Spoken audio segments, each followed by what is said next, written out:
What is up, guys? Welcome back to this BMX product testing modification channel. Today on the channel we got a couple products that I got that we're gonna try and get the weight down on my BMX bike slightly.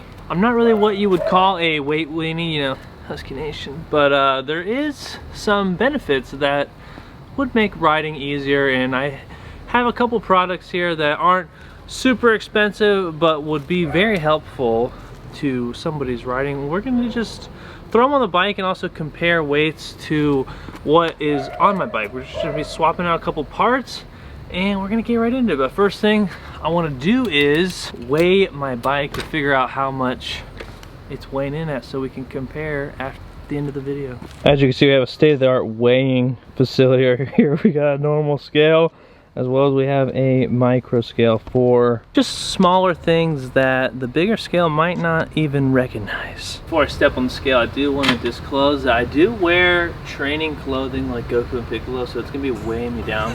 So this weight won't be accurate for what I actually weigh, but it will be accurate for when I pick the bike up. We can just subtract what I weigh right now with the weighted clothing on, and we'll get the amount that my bike weighs. So here we go. Stepping on. 203.4. We don't quite have the budget for a bike scale, but we're just gonna deduct 203.4 with me holding my bike, and we'll get the weight of this bike. All right, let's see how much this bike weighs. 228.4. So according to math, we got 228.4 minus 203.4. That's just gonna be a clean, even 25-pound beast right here. My prediction for this video on how much weight I think we're gonna save, because it's not really anything massive, it's just kind of like little intricate things. I'm thinking we're gonna save maybe half a pound, which is pretty good. Here's our product we're going to be adding to the bike. I've got two Tubolitos. These are orange inner tubes, and they are 1/3 the weight of a traditional like Walmart tube. And we got a TLC titanium sprocket bolt, and we have some TLC titanium crank bolts. Now you guys have seen what we're going to be adding to the bike. As I take this stuff off the bike, we're going to put it on the little scale over here and get a accurate comparison of the weights so we can see exactly how much weight we're going to be saving per part. So if you guys are interested in trying any of that stuff out, we're just going to go ahead and skip to having the tubes out. Yes, removed the tubes. I deflated this one a lot more so I can, you know, fold it up and put it on the scale, which we're about to do, and figure out how much does one regular inner tube weigh.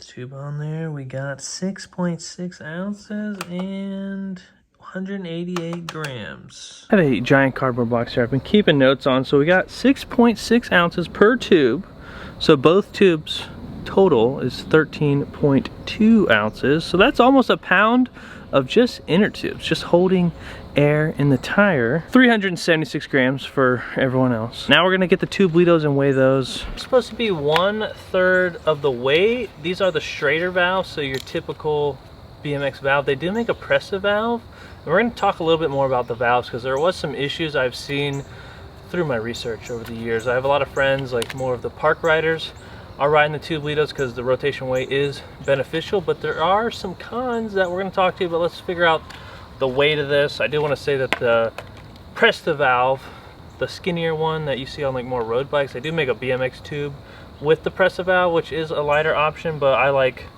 the Schrader valve. Like, it's, you know, we're already saving a lot of weight, but let's take the valve cap off so we're accurate here. Tubolito on, let's see what the weight is. 2.2 ounces. So that actually is 1/3 of the weight, because a normal tube was 6.6 ounces. Let's check the grams so we're a little more accurate. 62. A little glimpse at the fact sheet here, because these are facts. Just by swapping out from regular tubes to Tubolitos, we're going to be saving 252 grams or 8.8 ounces, which is quite a lot if you think about just changing inner tubes out. But now that we've taken the tubes out, we got to put air in these tires, which leads me to a quick message from sponsored Foresman. Sponsored Foresman here with the Drivemo portable pump. This is a pump in this small little case. I'll show you what's inside the bag. We got our inflating hose. We got a 12-volt car adapter. So we got the Drivemo. This is the actual pump. Put that right there. And we got a couple other things in this bag.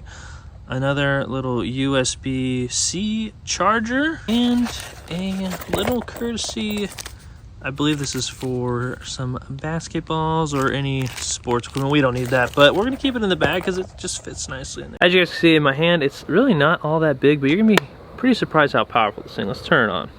Just hold the power on. You see we have a 7.4-inch smart touchscreen display. Well, you can just swap through the modes here about what you want to pump up.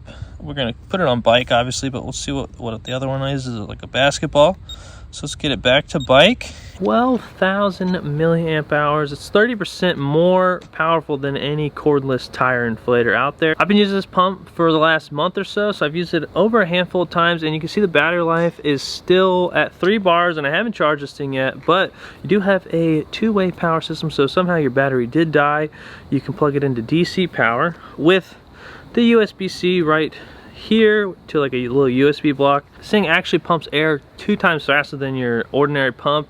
I think it's up to like 40 liters a minute, which I'm not even sure what it is, but I did pump my tires up several times, like I said, and it does pump up pretty fast. So it's very convenient and a great gift, I would say. Christmas is coming around the corner. I would definitely like this. I'm probably gonna be using this for the next 10 years, maybe longer, who knows. On one full charge, it can pump up about 7 average sized car tires, and it also comes with an auto shutoff feature once you reach your desired PSI you have the gauge set to.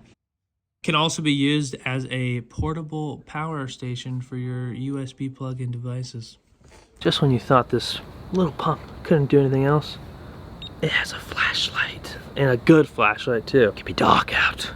You could find your valve and pump up your tires safely because you'll be able to see. Just out of curiosity, I'm not sure how high the PSI can go because I know a lot of riders out there ride over 100 PSI. Let's see if we can get to somewhere up in that level. We're in the hundreds. That's pretty impressive and scary at the same time. It's gotta be a limit. We're at 150. Okay, it went up to 150 and reset. Yeah, I don't know what you would need 150 PSI for, but this pump will get you there. This is an ad, but I do really like this product. If you guys couldn't tell, by far the best pump I've ever owned or even seen. I've seen some of the like Ryobi ones or something where it kind of looks like a drill. That thing's a joke compared to this, okay? I don't know if I'm supposed to talk about competitors, but I've seen that pump. This is better. I'm sorry, you Ryobi pump people. Drivemo's got a better pump, and they sponsor your boy's video. Go and check them out. Link is down in the description. You can get it right on Amazon. Probably 2-day shipping. Comes with a great little carrying case. You can put this in your backpack so all the parts are just nice together, snug, hugging each other, ready to help you when you're in need. Check them out, guys. Link is down in the description. Now back to modifying this BMX bike here. Thank you, Sponsored Foresman, for that nice sponsored post. Really appreciate them for sponsoring this video. Now we're back. We're going to talk a little bit more about the Tubolitos before we put them in the bike, because there are some issues that I do want you guys to know about, because this is an upfront and honest channel. I've run the Tubolitos before, okay? They're not new to me. I've run them maybe a couple times. The first pair I ever had, they sent them to me, and they sent me these too. But this is not an ad for Tubolito. They are just nice, and they send me tubes because I will talk about them on this channel full of great cyclists like yourself. The first pair I ever ran for over a year, which is a great life expectancy for any inner tube. Didn't pop them until I went to New Mexico, and I was riding ditches in Albuquerque, and these little like mini cactus things called goat heads. I was walking my bike through the stand. I wasn't even riding it, so I wasn't putting weight on my wheels, and that's how I popped my tire, just because these little things are super sharp, and that's how my first pair of Tubolitos passed away. They did just come out with this S Tubolito, which is a super light, I think is what it is. We're gonna weigh it and see what it weighs, but then I'm gonna tell you about the issues we've seen with this. 1.2, wow. 1.2 ounces for an inner tube is pretty crazy. I don't think it can get lighter than that. That's 5 ounces lighter than your traditional bicycle inner tube. But if you think about it, no one is really pushing like inner tube technology, so I do respect Tubolitos for, you know, making that change, because it is a very noticeable weight difference and it's a good thing. But this is not a finished product by any means, because I've seen 5 or 6 people that are running the S Tubolito specifically. My buddy Jose from Chile, he bought these in somewhere in Europe, because they're from Austria, so they're a little more available in Europe, I imagine, than here in the States. Bought 2 at a bike shop and they didn't work, but luckily he got them from a bike shop, and the bike shop replaced them for free. Next thing actually happened here on this channel. My buddy Justin Dow, he just got 2nd place at the World Championship, so congrats to Justin. He was running the S Tubolito, and literally the first session, one of the first tricks he did was a little 180 off this ledge, and in my hand here I have his valve. It popped off like a little rocket when he did a 180, and the 180 wasn't sketchy or anything, so something is wrong with the adhesive they are putting in this. I don't know if it's with all Tubolitos, because I haven't run one in a while. Let's check. They are the same valve, so that makes me a little nervous about trying these out, but you know, we're just testing the waters here, you know. I don't know if they changed something with their glue in there. It could be possible to re-glue it. We don't know. It's kind of messed up, because there's been so many issues. I've heard a lot of bad things and not that many good things about things. Maybe I'll try these in the future just so we can get more intel on the product, because it would be nice to see a, you know, completed version of this where you could confidently buy this. Nobody wants to roll the dice on an inner tube if it's gonna work off of the purchase. So I would not get these yet, but I do trust the regular Tubolitos enough to throw them on my bike, because they not only are lighter, they're stronger. Let's check out the box. It says they are 2 times stronger and have better air retention, because tubes will naturally lose air over time, so these are supposed to be better, and they are stronger, supposedly. We'll see. Maybe not the valve, so, because I do have a valve in my hand, but hopefully that doesn't happen to me. Let's pump them up. Pump it up with the Drivemo pump that we were talking about earlier.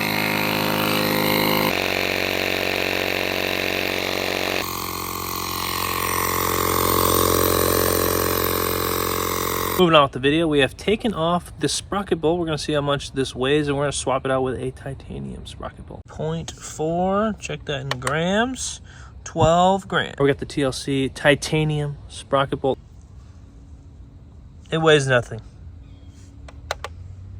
It weighs nothing. 8 grams, 0.2, okay. It's a little light to pick up. We got 8 grams. Unfortunately, this is not a universal sprocket bolt, so I'm not gonna be able to put this on my bike, but we did find out the weight comparison. This is why I make the mistakes and you guys don't have to. After thinking deeply on this for about 3 seconds, I realized that someone has already solved this solution, and that is to just get a spline drive sprocket. Instead of getting a titanium sprocket bolt that may or may not fit, you could just get a spline drive sprocket. But I think for me, they don't have spline drive guarded sprockets, but if they do, let me know. Comment below. I will get one if it's good. Next up is the titanium spindle bolt.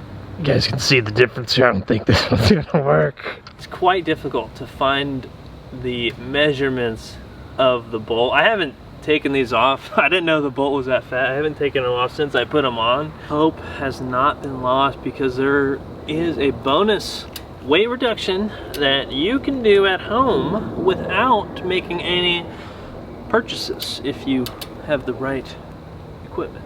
I actually did have success with a titanium bolt from TLC, and that was the titanium seat clamp bolt that we are loosening right now. Put it on before I made this video because I kind of stripped out my seat clamp bolt when I was in New York City a couple months ago, because I was going like to 1990s, or actually current day Ryan Nyquist mode, where I was raising my seat as high as possible just because I was sitting down and riding with a backpack pretty far, so I kept raising my seat up and ended up kind of stripping my bolt out And the good thing about the titanium bolt though is more dense than steel. As you guys can see, I have a lot of seat posts here that I don't need, so this is a thing that everyone can do without making a purchase, and that is trimming your seat post. It has this little line right here. It says that is the minimum, so you need that much of seat posts for it to successfully function in your bike, but I have about double that, so we don't need that. We're gonna cut it off. Always got to put your safety protection goggles on, as well as if you don't want to use a jigsaw, you can use a hand saw. That's what I did when I was a younger lad. You can pick them up at like a hardware store, or you know, you just sit here and just cut it slowly. But we're gonna do this quick with the jigsaw. See how much weight we shaved off. Jay would say this is a unachievable amount of seat posts here, but let's see how much it weighs. Just 1 clean ounce, 28 grams. It adds up. It's not really that much to most people, but to Jay, this would be a huge amount of seat posts. Took off 9.8 ounces, so it's more than the half a pound I predicted, but let's just do the final weigh-in and check. Somehow we lost 0.2 pounds this video. What? 203.2 without the bike. 227.8. Bike's weighing in at 24.6 pounds. Almost 10 ounces off the bike from just switching the tubes out and the extra ounce from the seat post. So should be significantly noticeable while I am riding. But thank you guys for making it to the end of this video. I appreciate all you guys. Big thanks again to Drivemo for sponsoring this video. Highly recommend checking out the link in the description and getting yourself or someone you care about that pump, because it's not only for bike riders. It can be used for roadside assistance, any air, inflation, PSI related issues. It's probably your best option, and it's super sleek, fits right in the backpack. It will not be leaving my riding backpack for the rest of my life. Appreciate if you guys leave a like on this video if you enjoyed it, as well as considering subscribing with notifications on so you don't miss the next BMX action adventure product review modification video on this channel. And we'll see you tomorrow with another BMX action adventure video. Goodbye. What the hell? I was trying to get a thumbnail. I just got attacked by an eagle.